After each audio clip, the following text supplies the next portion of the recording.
Hello everyone. So today we are going to start with chapter 2 of civics class 7th. So the name of the chapter is role of government in healthcare. तो government या फिर सरकार का क्या role होता है health के अंदर, हम इस चैप्टर में वो पढ़ने वाले हैं. So in a democracy people expect the government to work in their welfare. This could be through the provisions of education, health, employment, housing or development of roads, electricity, etc. तो एक democracy के अंदर, एक ऐसी सरकार के अंदर जो लोगों द्वारा चुनी गई है, उसमें लोग क्या चाहते हैं कि उनकी भलाई के लिए काम हो. ये किस तरीके से हो सकता है? अगर हम लोगों को एजुकेशन प्रोवाइड करें, उनको हेल्थ प्रोवाइड करें, उनको काम दें, एम्प्लॉयमेंट दें, या फिर उनके लिए घर बनवाएं, या फिर जो नॉर्मल फैसिलिटीज़ हैं जो लोग चाहते हैं, जैसे डेवलपमेंट ऑफ रोड्स, अच्छा ट्रांसपोर्ट उनको मिले. तो ये सारी चीज़ें हम इस चैप्टर के अंदर देखने वाले हैं. एंड स्पेशली हम इसमें हेल्थ के बारे में पढ़ेंगे कि किस तरीके से गवर्नमेंट जो है हेल्थ केयर प्रोवाइड करने में काम करती है. तो सबसे पहला जो हमारा क्वेश्चन आता है, it is what is health, कि हेल्थ क्या होती है. बहुत सारे तरीकों से हम हेल्थ को देख सकते हैं. यहाँ पे एक डेफिनेशन दी हुई है. Health means the ability to remain free of illness and injuries. कि हेल्थ का क्या मतलब है कि आप जो है बीमारियों से दूर रहें और आप इंजरीज से, चोट वगैरह से दूर रहें. लेकिन ये बहुत ही नैरो डेफिनेशन है, मतलब हर एक चीज़ इसमें कवर नहीं होती है. But health isn't only about disease. You have to associate with some of the situations in above collage with health. तो बहुत सारी हम situations देख सकते हैं. हम कह सकते हैं कि there is a situation which is not healthy. कोई healthy situation नहीं है, healthy argument नहीं है. तो जो ये health term है, हम बहुत सारी different चीज़ों में इसको use करते हैं. Apart from disease, we need to think other factors that affect our health. Disease के अलावा, बीमारियों के अलावा बहुत सारी चीज़ें हैं जो हमारी सेहत के लिए, सेहत को अफेक्ट करती हैं. जैसे we need, if people get clean drinking water और pollution free environment, they are likely to be healthy. अगर लोगों को साफ़ पीने का पानी मिलेगा, अगर वो सही पर्यावरण में रहेंगे, प्रदूषण फ्री एनवायरनमेंट में रहेंगे, तो वो ज़्यादा हेल्दी होंगे. On the other hand, if people do not get adequate food to eat and have to live in cramped conditions, they will be prone to illness. लेकिन दूसरी तरफ अगर लोगों के पास ढंग से खाने के लिए नहीं है, या फिर वो बहुत ही क्रैम्प्ड कंडीशन का मतलब झुग्गी झोपड़ियों में रह रहे हैं, बिल्कुल उनके पास रहने के लिए स्पेस अवेलेबल नहीं है, so that would be cramped condition. अगर ऐसे एरिया में अगर हम रहते हैं जहाँ पे आपके पास बिल्कुल भी स्पेस नहीं है, आपके पास खाने के लिए चीज़ नहीं है, तो वहाँ पे लोग जल्दी बीमार पड़ते हैं. So all of us would like to be active and in good spirits and whatever we may be doing. तो हेल्थ का मतलब क्या है?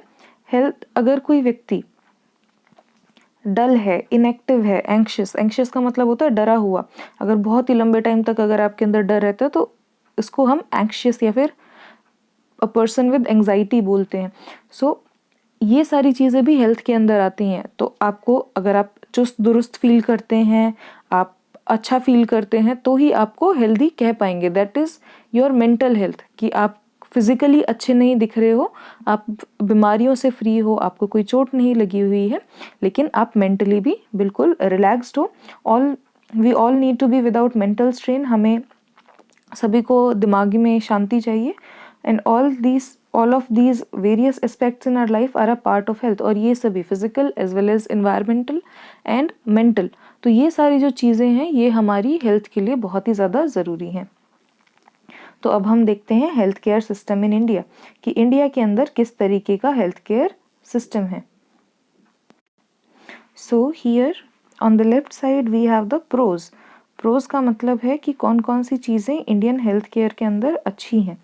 And here on the other side we have the cons. Cons का मतलब है कि कौन कौन से नेगेटिव पॉइंट हैं इंडियन हेल्थ केयर के. ठीक है, तो let us look at the pros first. तो इंडिया के अंदर क्या है? India has the largest number of medical colleges in the world. तो इंडिया के अंदर सबसे ज़्यादा मेडिकल कॉलेज हैं और ऑलमोस्ट 15,000 नए डॉक्टर इंडिया के अंदर हर साल आते हैं. उसके अलावा इंडिया की जो हेल्थ केयर फैसिलिटी है वो सब्सटैंशियली बढ़ गई है, मतलब काफ़ी ज़्यादा हेल्थ केयर फैसिलिटी अब लोगों को मिल रही है. अगर हम 1950 की बात करें तो इंडिया के अंदर केवल 2,717 हॉस्पिटल्स थे, लेकिन 1991 तक आते आते we had almost 11,000 hospitals in the country. और द ईयर 2000, जब हम 2000 वाले साल में पहुंच गए, तब हमारे हॉस्पिटल्स की संख्या बढ़ के 18,000 हो गई। So the number of health care institutions, मतलब हॉस्पिटल्स और मेडिकल फैसिलिटी के जो इंस्टीट्यूशंस हैं उनकी संख्या कंट्री के अंदर काफ़ी ज़्यादा बढ़ गई है। So India gets a large number of medical tourist. So we have important word medical tourism here. तो इंडिया एक बहुत ही अच्छी कंट्री है जहाँ पे लोग मेडिकल टूरिज्म के लिए आते हैं। मेडिकल टूरिज्म एक ऐसा ज़रिया है जिससे लोग क्या करते हैं, दूसरी कंट्रीज़ के लोग इंडिया के अंदर आते हैं, यहाँ पे अपना इलाज कराते हैं। Because India has very good doctors, यहाँ पे इतने अच्छे डॉक्टर्स हैं, प्लस यहाँ पे इलाज भी काफ़ी सस्ता होता है। तो दूसरी कंट्रीज़ के लोग, फॉर एग्जांपल अमेरिका, कनाडा या फिर यूरोप से लोग आते हैं यहाँ पे अपना इलाज कराने के लिए, and that is medical tourism. India is the 4th largest producer of medicine in the world and also a large exporter of medicine. तो यहाँ पे क्या बताया गया है कि इंडिया क्या है, बहुत सारी मेडिसिन को बनाता है। तो एक्सपोर्टर मतलब दूसरे देशों में ये मेडिसिन बना के भेजता है। तो India is the 4th largest producer of medicine and also a large exporter, मतलब यहाँ पे बहुत सारी दवाइयाँ बनाई जाती हैं और बहुत सारी दवाइयाँ यहाँ पे दूसरे देशों को भेजी भी जाती हैं। So these were the positive points कि हमारी जो हेल्थ केयर फैसिलिटी है पहले से काफ़ी ज़्यादा डेवलप्ड हो गई है, हमारे डॉक्टर्स काफ़ी ज़्यादा हैं, ठीक है, मतलब ऑलमोस्ट वी हैव 15,000 डॉक्टर्स जो हम हर साल नए डॉक्टर्स बन के आते हैं। Now let us look at the negative points. So first negative point is कि जितने भी डॉक्टर्स हैं मोस्टली, अगर कोई अच्छा डॉक्टर है वो आपको कहाँ मिलेगा, शहर के एरिया में मिलेगा आपको, गाँव में इतना अच्छा डॉक्टर नहीं मिलता है। और the number of doctors with respect to the population is much less in rural area. तो शहर में अगर आप जाते हैं तो आपको बहुत ही कम डिस्टेंस के पास एक डॉक्टर मिल जाएगा, लेकिन गांव में आपको बहुत ही दूर जाना पड़ता है डॉक्टर के पास। तो डॉक्टरों की संख्या ग्रामीण क्षेत्रों में काफ़ी कम होती है। लगभग 5 लाख इंसान इंडिया के अंदर ट्यूबरकुलोसिस से मर जाते हैं हर साल, और ये नंबर इंडिपेंडेंस के बाद भी चेंज नहीं हुआ है। मतलब जब हमें इंडिपेंडेंस मिली 1947 में, तब भी इतने ही लोग मर रहे थे, और आज भी ट्यूबरकुलोसिस के केसेस के अंदर कोई बहुत बड़ा बदलाव नहीं आया है। इसके अलावा लगभग 2 मिलियन केसेस, ठीक है, 2 मिलियन केसेस मलेरिया के यहाँ पे आते हैं, काफ़ी सारे डेथ्स भी हो जाती हैं मलेरिया की वजह से। इसके अलावा we are not able to provide clean drinking water to all, हम सभी को साफ़ पीने का पानी नहीं दे पाए हैं। पानी की वजह से कम्युनिकेबल डिजीज़ हो जाते हैं। कम्युनिकेबल डिजीज़ है कि यदि एक इंसान को कोई डिजीज़ है और वो दूसरे के पास भी जा सकता है, तो छुआछूत की बीमारियां इनको बोलते हैं हिंदी में। तो communicable disease are which can be transferred to other people, जैसे फ्लू, ठीक है, अगर किसी एक बच्चे को खांसी होती है तो वो दूसरे बच्चों को भी जा सकती है।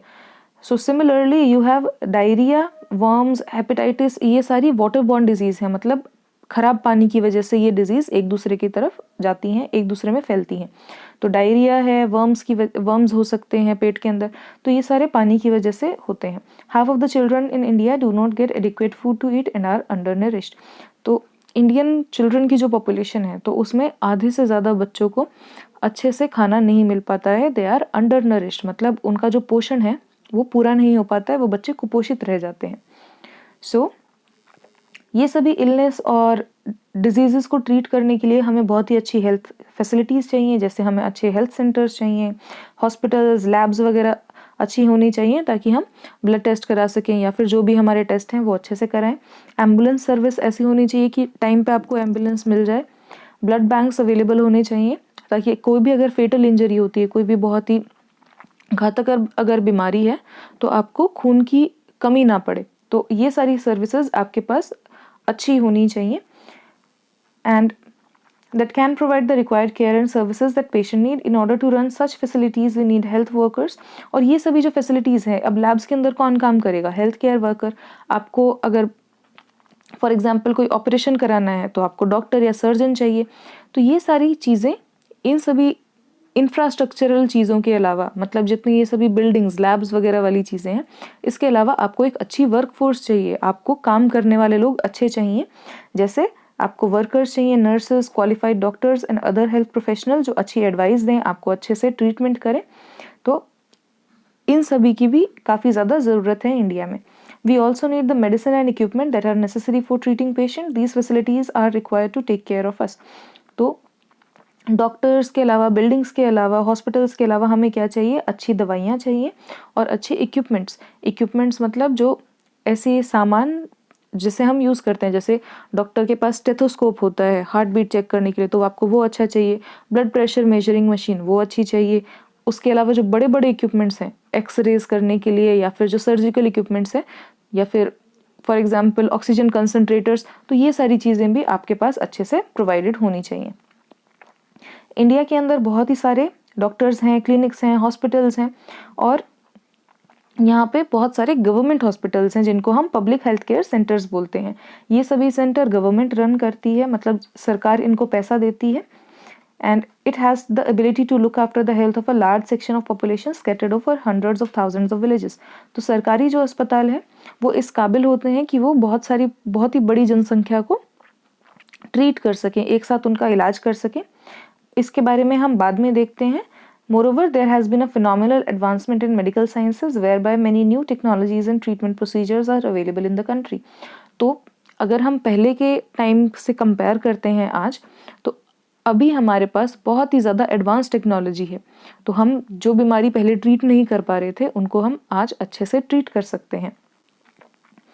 लेकिन अब कुछ हमारी कंट्री के हमने कॉन्स भी पढ़े थे, मतलब कुछ बुराइयां भी थी हमारे सिस्टम के अंदर, तो एक बार उनको देख लेते हैं। However, the second column points out how poor the health situation in our country is, कि दूसरे में हमने क्या देखा, जो दूसरा कॉलम था, कि कितनी बुरी स्थिति है हमारे हेल्थ केयर सिस्टम की, कि इतनी सारी पॉजिटिव डेवलपमेंट तो हुई है हमारे हेल्थ केयर सिस्टम में, लेकिन सभी को अच्छी फैसिलिटीज़ प्रोवाइडेड नहीं हो रही है, मतलब हर एक व्यक्ति तक हेल्थ केयर फैसिलिटी इंडिया के अंदर नहीं पहुंच रही है। This is a paradox, something that is contradictory to what we would expect. तो ये एक पैराडॉक्स की स्थिति यहाँ पे क्रिएट कर देता है। मतलब जब हम यहाँ पे देख रहे हैं कि इतने सारे हॉस्पिटल हैं, इतने सारी हेल्थ केयर है हमारे पास, अच्छे अच्छे हॉस्पिटल्स हैं, तो ये सारे, इन सब से हम क्या एक्सपेक्ट करते हैं कि इंडिया की हेल्थ केयर फैसिलिटी अच्छी होगी, लेकिन असल में ऐसा नहीं है। तो इस चीज़ को हम पैराडॉक्स कहते हैं, जब हम सोचते कुछ और हैं और असल में कुछ और होता है। तो कंट्री के पास पैसा है, नॉलेज है, लोगों के पास एक्सपीरियंस है, लेकिन फिर भी हमारे पास अच्छा हेल्थ केयर अवेलेबल नहीं है। इसके रीजंस हम इस चैप्टर के अंदर देखेंगे। तो यहाँ पे आप ये फ़ोटो देख सकते हैं, यहाँ पे एक सरकारी हॉस्पिटल की फ़ोटो है। तो यहाँ पे लोगों को बहुत बड़ी लाइन के अंदर खड़ा होना पड़ता है ताकि उनका नंबर आ सके। So public health care system में ये बहुत बड़ी दिक्कत आती है, क्योंकि इतने सारे लोग यहाँ पे अपना इलाज कराते हैं, तो people have to wait for their chance. उनको बहुत ज़्यादा समय लगता है जब तक उनका फाइनली नंबर आता है। So now we have the story of Hakim Sheikh. यहाँ पे आपको हकीम शेख की एक कहानी बताई गई है। हकीम शेख एक मेंबर है पश्चिम बाग खेत मजदूर समिति का। तो यहाँ पे क्या है, वेस्ट बंगाल का एक एग्रीकल्चरल लेबरर्स की एक यूनियन है, हकीम शेख उसका मेंबर है। तो एक बार वो ट्रेन से सफ़र कर रहा था और वहाँ से गिर जाता है। उसको काफ़ी सारी सर पे चोट आती है, बहुत ही सीरियस कंडीशन में था और उसको काफ़ी इमीडिएट, मतलब बहुत ही जल्दी उसको ट्रीटमेंट की ज़रूरत थी। उसको सरकारी हॉस्पिटल में लेके जाया गया कोलकाता में, लेकिन उनके पास कोई भी बेड अवेलेबल नहीं था, तो उन्होंने उसको नहीं एडमिट किया। ऐसे ही वो 2-3 हॉस्पिटल्स में गया, उसको किसी ने भी एडमिट नहीं किया। 14 घंटे तक इस सिचुएशन में कि हाँ उसके सर से खून बह रहा है, और इस तरीके की हालत में वो 14 घंटे तक रहा। 8 हॉस्पिटल्स में गया, लेकिन किसी भी सरकारी हॉस्पिटल में उसको दाखिल नहीं कराया गया। फाइनली उसको प्राइवेट हॉस्पिटल में जाना पड़ा, जहाँ पे उसको इलाज मिला। बहुत सारा पैसा लगा, क्योंकि प्राइवेट हॉस्पिटल्स आपको ज़्यादा चार्ज करते हैं, तो प्राइवेट हॉस्पिटल में उसको बहुत सारा पैसा देना पड़ा। तो इस सब चीज़ों को देखते हुए कि 8 वो हॉस्पिटल में गया है और एक भी सरकारी अस्पताल में उसको एडमिट नहीं किया गया है, तो इसकी वजह से उसको काफ़ी ज़्यादा गुस्सा आ गया। और उन्होंने, हकीम शेख ने और उनकी जो पूरी ऑर्गेनाइजेशन थी, यूनियन थी पश्चिम बंगाल किसान मजदूरी संघ, तो इन्होंने कोर्ट के अंदर एक केस फाइल कर दिया। So that was the story of Hakim Sheikh. तो यहाँ पे हमारे पास अभी एक कहानी है, the cost of a cure. ये दो दोस्तों की कहानी है, अमन की और रंजन की। तो रंजन जो है वो बहुत ही वेल टू डू फैमिली, मतलब काफ़ी अमीर घर से है, और जो अमन के पेरेंट्स हैं वो काफ़ी गरीब हैं। तो इन दोनों को बुखार हुआ था, तो ये दोनों अपना एक्सपीरियंस बता रहे हैं। सो सबसे पहले रंजन अपना एक्सपीरियंस बता रहा है कि ये हॉस्पिटल में गया, इसको ऐसा लगा कि, क्योंकि ये प्राइवेट हॉस्पिटल में गया था, तो इसको लगा कि ये एक 5 स्टार होटल के अंदर आ गया है, ठीक है। और इसने कहा कि भाई शुरुआत में जाते ही मेरे पापा को 500 रुपये रिसेप्शन पे देने पड़े और उसके बाद ही हम डॉक्टर से मिल पाए। डॉक्टर ने बहुत सारे टेस्ट बताए और डॉक्टर जो हैं नर्सेस बहुत ही अच्छे से उनसे बात कर रही थी, जोक्स बता रही थी उसको, और इसको बिल्कुल भी दर्द नहीं हुआ। तो ये सब इसमें बताया गया है। उसके बाद डॉक्टर ने कहा कि आपको बिल्कुल भी डरने की ज़रूरत नहीं है, आपको थोड़ा सा वायरल फीवर है। तो उसने काफ़ी सारी मेडिसिन दे दी और कहा कि भाई आपको रेस्ट करना चाहिए। ओके, तो फिर अब बताता है कि भाई मैं बहुत ज़्यादा मन कर रहा था कि मैं तुम्हें ये सारी कहानी बताऊं। तो उसके बाद अब जो है अमन वो अपनी कहानी बताता है कि भाई मेरे को भी बुखार हुआ था और मैं कहाँ पे गया, कौन से हॉस्पिटल में गया। तो अमन जो है वो एक सरकारी हॉस्पिटल में गया था। तो गवर्नमेंट हॉस्पिटल की जो ओपीडी है वो यहाँ पे गया था। ओपीडी मतलब आउट पेशेंट डिपार्टमेंट, मतलब जो बाहर के डेली पेशेंट्स आते हैं तो उनको देखने के लिए उस लाइन में ये गया है सरकारी अस्पताल की। तो ये कह रहा है कि भाई जब मैं गया तो वहाँ पे इतनी लंबी लाइन थी और मैं तो वैसे ही बीमार था, इसको बुखार था, तो मैं और भी ज़्यादा बीमार हो गया और मैं अपने अब्बा के कंधे पे बिल्कुल लटक गया था, लीन होके खड़ा था। तो जब हमारी बारी आई तो डॉक्टर ने एग्जामिन किया और ब्लड टेस्ट के लिए कहा। उसके बाद एक और भी ज़्यादा लंबी लाइन में उनको खड़ा होना पड़ा ताकि वो अपना ब्लड टेस्ट करा सके। तो ब्लड टेस्ट की रिपोर्ट जैसे रंजन को तो बहुत जल्दी मिल गई थी, लेकिन इसको 3 दिन तक वेट करना पड़ा और तब इसको जाके इसकी ब्लड टेस्ट की रिपोर्ट मिली। और वहाँ पे एक दूसरा डॉक्टर था, मतलब पहले वाली डॉक्टर भी नहीं थी। तो उसने ओपीडी कार्ड देखा और जल्दी से उसको कहा कि भाई अपना ओपीडी कार्ड दिखाओ और टेस्ट के रिजल्ट दिखाओ, और उसको एक ही दवाई दे दी। उसने बोला कि आपको भी वायरल फीवर है और एक दवाई दी जिससे कि उसका बुखार उतर जाएगा और उसको भेज दिया। तो अमन और रंजन दोनों क्या सोच रहे हैं कि भाई मेरा हॉस्पिटल बहुत अच्छा था और क्या कहते हैं, लेकिन उन्होंने क्या किया, मेरे को बहुत सारी मेडिसिन दी और मतलब इस सारे चक्कर में हमारा बहुत सारा खर्चा हो गया, मतलब 3,500 का इसका खर्चा हो गया। लेकिन वो कहता है, जो अमन है वो कह रहे कि भाई मेरा हॉस्पिटल बेशक इतना ज़्यादा लग्जरी वाला नहीं है, होटल जैसा नहीं दिख रहा था, पर मेरा ट्रीटमेंट जो है बहुत ही सस्ता था, मेरा 150 रुपये में काम चल गया। सो that was the difference between the private hospital and the government hospital. तो यहाँ पे आपको बताया गया है पब्लिक हेल्थ केयर सर्विसेज और जो प्राइवेट हेल्थ केयर सर्विसेज हैं वो। तो हम इंडिया के जो हॉस्पिटल्स हैं या फिर जो मोस्टली हॉस्पिटल्स हैं उनको 2 कैटेगरीज में डिवाइड कर सकते हैं, पब्लिक हेल्थ सर्विसेज और प्राइवेट हेल्थ सर्विसेज। जो पब्लिक वर्ड है, पब्लिक वर्ड हम यूज़ करते हैं गवर्नमेंट फैसिलिटीज़ के लिए, ठीक है। वो फैसिलिटीज़, वो सारी चीज़ें जो हमें सरकार प्रोवाइड करती है। तो पब्लिक हेल्थ केयर सर्विसेज हमें सरकार प्रोवाइड करती है। They are run by the government, they are linked together, so they cover both rural and urban areas and can provide the treatment to all kinds of problems. मतलब जो ये public health care facilities हैं जो सरकार चला रही है, वो क्या है, गांव में भी हैं, शहरों में भी हैं, और हर तरीके की जितनी भी हमारी बीमारियां हैं सबसे हमारी ट्रीटमेंट करा सकती है। So at the village level there are public health centers where usually a nurse and a village health worker are trained in dealing with common illness। तो गांव में जो हेल्थ केयर सर्विसेज होती हैं वहाँ पे कौन आपको देखने को मिलता है, एक नर्स होगी और एक गांव की एक हेल्थ वर्कर होगी। इन दोनों को ट्रेनिंग दी जाती है कि जैसे मान लो कोई छोटी मोटी बीमारियां हैं जैसे बुखार, खांसी, जुकाम, तो इन सब की दवाइयाँ ये आराम से दे सकती हैं। ये सब किसके, ये जो नर्स है और जो हेल्थ केयर वर्कर है ये किसके अंडर काम करती हैं, they work under the supervision of a doctor at the PHC. तो ये किसकी देखरेख में काम करती हैं, प्राइमरी हेल्थ केयर सेंटर के जो डॉक्टर होते हैं, जो बड़े डॉक्टर हैं, उनके देखरेख में ये काम करती हैं। तो क्या होता है कि हर एक गांव में आपको क्या मिलेगा, एक छोटी सी डिस्पेंसरी टाइप की मिलती है और बहुत सारे गांव का मिला के एक हॉस्पिटल होता है। तो उस बहुत सारे गांव के हॉस्पिटल को हम पब्लिक हेल्थ केयर सेंटर बोलते हैं, primary health centre. So such centres cover many villages in a rural area. और डिस्ट्रिक्ट लेवल पे एक बहुत ही बड़ा हॉस्पिटल होता है जहाँ पे ज़्यादा डॉक्टर्स आपको मिलेंगे। तो बड़े बड़े शहरों में large cities have many government hospitals such as the one where Aman was taken, and also specialized government hospitals such as the one in Hakim Sheikh story। तो अब क्या है कि अगर आप बड़े शहरों में जाते हो तो आपको अच्छे हॉस्पिटल्स देखने को मिलते हैं जो स्पेशल ट्रीटमेंट भी करते हैं। जैसे इंडिया के अंदर एम्स है, तो एम्स क्या है, AIIMS is a national level hospital, मतलब बहुत ही बड़ा हॉस्पिटल है। उसके अलावा बहुत सारे आपको, अगर दिल्ली में जाते हैं तो वहाँ पे आपको सरकारी अस्पताल देखने को मिलेंगे। तो हेल्थ केयर सर्विसेज को हम पब्लिक क्यों कहते हैं, क्योंकि ये सरकार की जिम्मेदारी है कि अपने सभी नागरिकों को वो अच्छी हेल्थ केयर फैसिलिटीज़ दे, अच्छे से hospitals they, Also, the resources need to run these services are obtained from the money that we the people pay to government as taxes. तो इन सभी हॉस्पिटल्स को चलाने के लिए, डॉक्टरों की तनख्वाह को पे करने के लिए पैसा कहाँ से आ रहा है? वो पैसा आम लोग ही दे रहे हैं टैक्स के रूप में। तो जितना भी हम टैक्स देते हैं वो यही सब फैसिलिटीज़ को प्रोवाइड करने के लिए काम आता है। तो जितनी भी इसीलिए क्योंकि सभी के पैसे से ये सर्विसेज चल रही हैं, इसीलिए इनको पब्लिक हेल्थ केयर सर्विसेज बोला जाता है।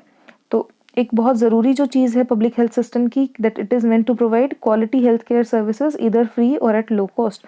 तो यहाँ पे बहुत ही इम्पॉर्टेंट क्या है कि या तो वो फ्री दे या फिर बहुत ही कम कॉस्ट पे इनको अपनी फैसिलिटी देनी होती है, ताकि जो गरीब से गरीब लोग हैं उनको भी ट्रीटमेंट मिल सके। और दूसरी क्या इम्पॉर्टेंट चीज़ इनको करनी होती है कि जितनी भी बीमारियां हैं जैसे जो फैल सकती हैं, टीबी, मलेरिया, जॉन्डिस, कॉलेरा वगैरह, इनसे भी इनको लोगों को बचाना होता है। जैसे प्रेजेंटली कोविड-19, तो कोरोना के केसेस में भी गवर्नमेंट जो है वो बहुत काम कर रही है ताकि कोरोना को हम रोक सकें। It has to be organized by the government with the participation of people, otherwise it would not be effective। तो सरकार के साथ साथ लोगों को भी बहुत ज़्यादा इसमें भागीदारी करनी होती है। जैसे अगर हम पल्स पोलियो का एग्जाम्पल लें, तो सरकार जो है वो पोलियो की जो ड्रॉप्स हैं वो पहुंचा देती है, लेकिन जब तक लोग अपने बच्चों को लेकर नहीं आएंगे, अपना पार्टिसिपेशन नहीं करेंगे, तब तक वो वैक्सीनेशन फुलफिल नहीं हो पाएगी। तो इसीलिए सरकार के साथ आम लोगों का पार्टिसिपेशन भी काफ़ी ज़्यादा ज़रूरी है। So for example, when taking up a campaign to see that mosquitoes do not breed in water coolers, rooftop etc, this has to be done for all houses in the area। तो जैसे जब बारिश का season आता है और dengue की शिकायत काफ़ी ज़्यादा होती है, तो सरकार क्या लोगों से बोलती है कि आप सभी को जहाँ पे भी पानी इकट्ठा हो सकता है, जैसे कूलर्स के अंदर या फिर छतों के ऊपर, तो आपको सबका ध्यान रखना है। और वो इस चीज़ के लिए टीवी के ऊपर ऐड चलाती हैं।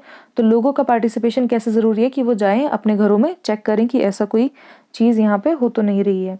तो अब हम क्या देखते हैं कि हकीम शेख के केस में क्या कोर्ट ने कहा। तो हकीम शेख की जो कहानी थी उसके अंदर क्या है कि गवर्नमेंट हॉस्पिटल्स ने उसको एडमिट करने से मना कर दिया था। तो इसका जो रिजल्ट आया था वो था कि according to our constitution it is primary duty of the government to ensure the welfare of the people and to provide health care facility to all. कि सरकार की क्या जिम्मेदारी है कि वो सभी के भलाई के लिए काम करे और सभी को हेल्थ केयर की फैसिलिटी को प्रोवाइड करे। सभी को हेल्थ केयर की फैसिलिटी उन्हें प्रोवाइड करनी है। The government must safeguard the right to life of the people. तो राइट टू लाइफ का प्रोविजन हमारे कॉन्स्टिट्यूशन के अंदर दिया हुआ है कि सभी को जीने का हक है। तो कोर्ट ने क्या कहा है कि हकीम शेख को इतनी ज़्यादा परेशानी को झेलना पड़ा और इसकी वजह से उसकी मृत्यु भी हो सकती थी। मतलब उसका जो राइट टू लाइफ है वो छिन सकता था।